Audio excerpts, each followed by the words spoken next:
Yang saya maju menjadi bupati di Solo ini ikhlas karena Allah ingin menjadi manusia yang berguna bagi masyarakat saya.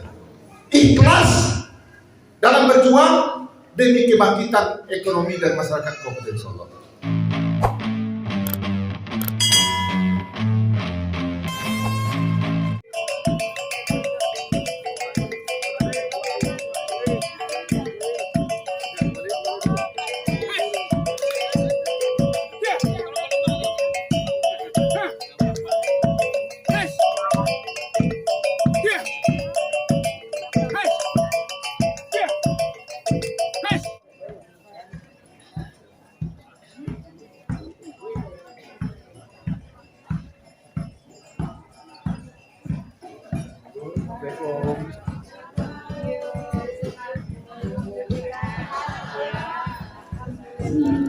Alhamdulillah, hari ini kita berada di Tikala. Tikala dan Singgala itu nggak berbeda ya. Kita bertetangga, dan kalau ingat masa remajanya, saya banyak teman dari Tikala dan Kancang. Bahkan keluarga saya itu banyak berusaha dari Tikala dan Kancang ini. Jadi kalau bicara Tikala itu nggak asing bagi saya. Seluruh pelosoknya saya kenal semua. Dan insya Allah ini merupakan modal awal kebersamaan dan kita membangun kampung halaman yang kita cintai. Bapak-bapak, ibu-ibu, ibu-ibu, tujuan saya datang di sini dalam rangka kunjungan kerja sebagai kepala daerah, di mana setiap akan menyusun anggaran. Saya selalu datang ke semua daerah karena saya punya prinsip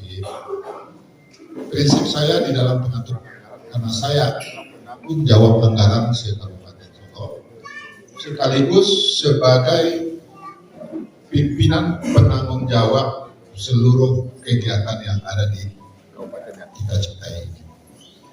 Karena prinsip saya itu berbeda dengan kepala daerah yang lain ataupun yang sebelum-sebelumnya. Di dalam kepemimpinan saya menganut sistem anggaran berbasis kebutuhan rakyat. Yang artinya apa, Pak?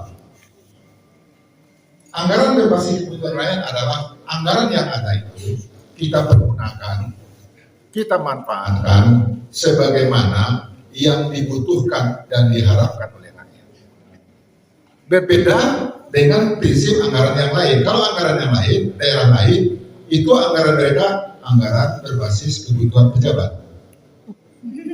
Kenapa? Karena di dalam mengatur anggaran itu mereka hanya rapat sekitar pejabat-pejabat saja. Musrenbang hanya dijadikan sebagai formalitas untuk memenuhi asas undang-undang atau aturan yang ada. Sudah menjadi rahasia umum. Makanya bukan hanya di Solo, di mana daerah Musrenbang itu mereka banyak yang kamu hadir. Kenapa? Udah 10 kali lu sudah cialan jadi. Ini yang terjadi di banyak daerah, termasuk di Kabupaten Solo yang kita cintai. Semasa saya akan jadi bupati tahun 2021, saya undang BKD, Baret Litbang akan memberikan postur anggaran kepada saya. Hanya saya yang minta postur. Maaf Bapak, saya lebih kurang 12 tahun sebagai koordinator badan anggaran. Jadi saya tahu prosesnya itu semua. Pengalaman saya 15 tahun lebih kurang di DPR RI itu menyebabkan saya lebih tahu dan lebih bisa memaknai bagaimana sih proses anggaran ini di daerah. Anggaran negara waktu zaman saya itu lebih kurang hampir 3.000 triliun. Saya ikut bersama-sama dengan pemerintah pusat. Apalagi anggarannya cuma 1 triliun.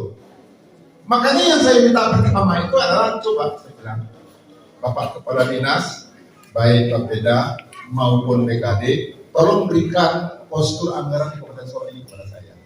Secara globalnya saja, mulai dari jumlah APBD kita, datangnya dari mana saja, PAD kita, lalu baru rinciannya, belanja setiap SKPD.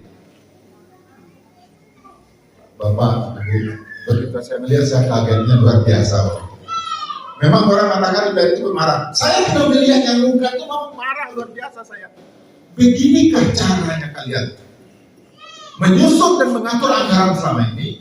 pantas Solo ini menjadi daerah nomor 3 termiskin, pendidikan hampir sama dengan Mentawai, stunting paling besar di Sumatera Barat adalah Kabupaten Solo. Padahal Bapak Ibu, apa yang kami miliki di Solo? Beras kita banyak, di daerah selatan sana ini semua sayur pusatnya dari Solo, Sumatera Barat ini.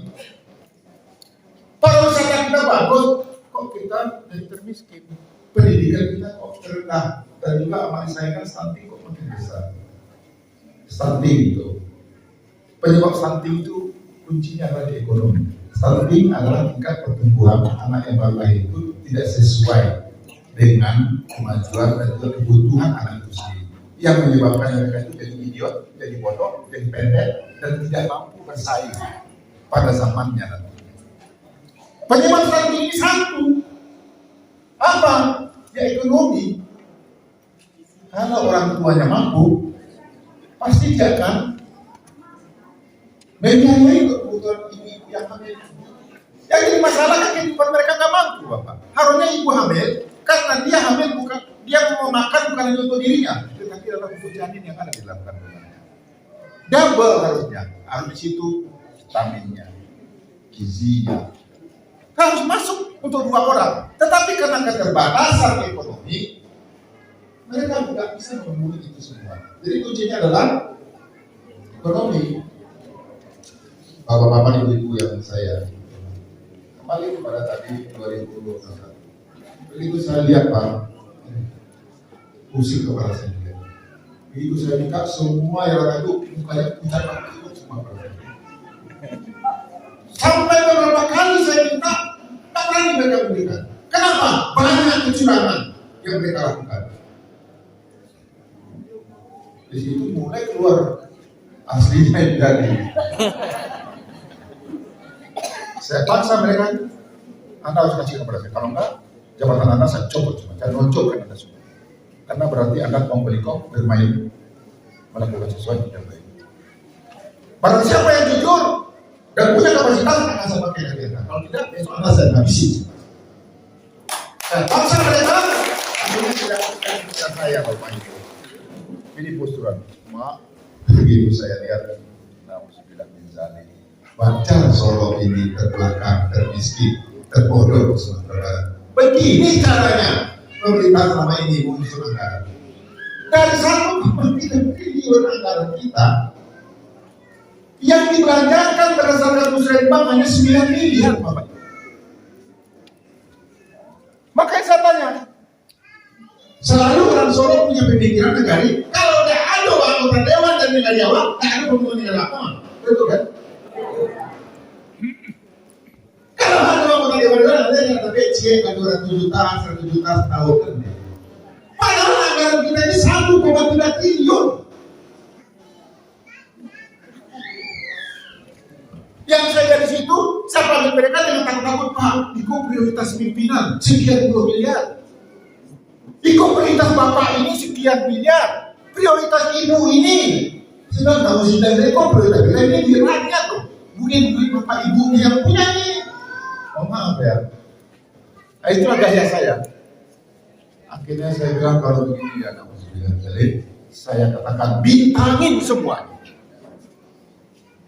Dan seluruh kepala SKPD langsung dengan gampang aja memasukkan ke SPD mereka langsung masukkan sendiri sesuai dengan kepala dia. Setiap dinas memasukkan sendiri apa yang dibutuhkan oleh mereka. Mereka bagi rata semuanya. Sehingga pembangunan ini tidak tepat sasaran, karena sesuai dengan selera pejabat. Itulah saya memanggil mereka menganut prinsip anggaran berbasis pejabat. Berbeda dengan saya. Karena niat saya maju menjadi bupati di Solo ini ikhlas karena Allah ingin menjadi manusia yang berguna bagi masyarakat saya. Ikhlas dalam berjuang demi kebangkitan ekonomi dan masyarakat Kabupaten Solo. Saya berjuang lillahi ta'ala hanya mengharapkan ridho Allah, mudah-mudahan dengan berbekal pengalaman, kapasitas dan integritas yang saya miliki, mudah-mudahan saya bermanfaat bagi masyarakat Kabupaten Solo sebetulnya. Saya ingin menjadi manusia yang berguna bagi orang lain. Yang selalu saya katakan di mana-mana, sabda Rasulullah, khairun nas anfa'uhum. Sebaik-baiknya manusia adalah orang yang bermanfaat bagi orang lain. Inilah cita-cita dalam kehidupan saya. Makanya anggaran 2001 banyak bapak lihat ribut itu di kayak warung yang melantang, melintang, berhenti dia. Saya nggak peduli amat. Memang dalam kita menerapkan aturan yang benar, yang pusing-pusing masa Islam itu kali pasir. Bagi saya tidak ada masalah, karena saya nanti turun. Begitu saya duduk, saya katakan ini nggak boleh. Langsung kalau begitu setiap SKPD cek semua, itu tugasnya Bapak Ibu. Cek semua anggaran SKPD. Mana yang tidak benar, laporan kepada saya. Nggak perlu anda, saya yang mencari itu semua. Dan Bapak Ibu semua seluruh rakyat Kabupaten Solo termasuk anggota DPR, silahkan cek semua anggaran ini. Nggak ada yang diumpat-umpatin. Semua transparan, anggaran kita berapa yang ada, kita transparansikan kepada seluruh masyarakat. Alhamdulillah 2021 walaupun kita dalam pandemi, dari pemerintah pusat, Kementerian Keuangan refocusing 8%, 85 miliar harus direfocusing. Pak, bingung kan? Dari mana ini? Sedangkan yang dari Muslimbang pembangunan masyarakat cuma 9 miliar. Ini perintah keuangan 85 miliar. Mesti kita ambilkan. Apa yang saya lakukan? Saya potong habis semuanya yang sudah bapak ibu kantin nol kan semua itu lagi. Refocusing semuanya. Lalu apa yang terjadi? Bapak dengar sendiri kan? Rio rendahnya di sana. Mau ngamuk semua rencana nggak perlu di saya. Saya bentangi mana yang tidak perlu, saya hapuskan yang tidak sewajarnya. Saya kembalikan ke jalan yang benar. Alhamdulillah. Pada waktu itu laporan dari Ombudsman Bapak Ibu, tingkat servis level dari PNS kepada masyarakat nilai kita cuma 29 dari 100. Paling jelek se-Sumatera dan se-Sumatera Barat. Tingkat kepedulian daripada seluruh PNS ini pada layanan masyarakat. Kita cuma 27 Bapak. Saya makanya saya lakukan sesuatu. Pertama saya buat terobosan, saya panggil seluruh SKPD. Saya suruh buat mereka fakta integritas, harus siap melayani masyarakat. Dan tidak ada lagi, mulai dari OPD sampai kepada camat, wali nagari, PNS, puskesmas, guru-guru, tidak boleh lagi merasa paling enak, paling besar sedunia. Kita semua adalah abdi masyarakat, wajib hukumnya melayani masyarakat yang ada. Kenapa? Gaji kita dibayar oleh rakyat. Saya buat gerakan pertama di Tanjung Piko. Bapak Ibu lihat, dengan ada gerakan di Tanjung Piko, saya panggil seluruh di Kabupaten Solo, saya berikan peningkatan yang luar biasa. Lalu berubah. Saya panggil seluruh guru-guru kepala sekolah, saya panggil seluruh camat, saya panggil wali nagari. Akhirnya Alhamdulillah 2021 berdasarkan survei dan laporan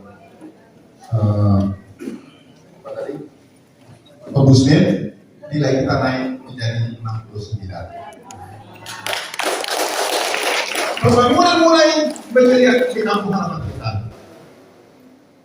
Dan setiap anggaran yang ada saya bintangin, saya undang seluruh wali nagari BPN untuk rakor bank.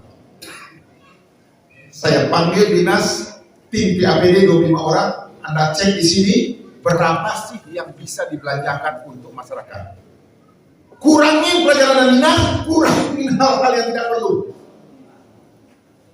Ada terdapat sekitar 42 miliar anggaran setelah 45 dipotong, masih ada 45 miliar yang bisa saya bagikan kepada masyarakat. Lalu saya undang wali nagari, bupati, camat, BNN. Saya tanya mereka apa yang mereka usul. Mereka usulkanlah semua.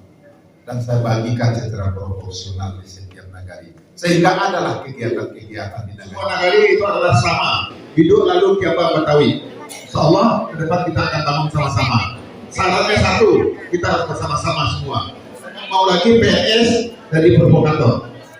Peringatan terakhir, kalau ada nanti saya dengar PNS dia jadi provokator, saya usahakan untuk memberikan sanksi sangat tegas kepada mereka semua. Loyalitas harus diutamakan. Kebersamaan itu adalah awal dari pembangunan yang akan kita lakukan. Ya, salah satu sekian. Mohon maaf atas segala kekurangan. Billahi taufiq wal hidayah. Wassalamualaikum warahmatullahi wabarakatuh.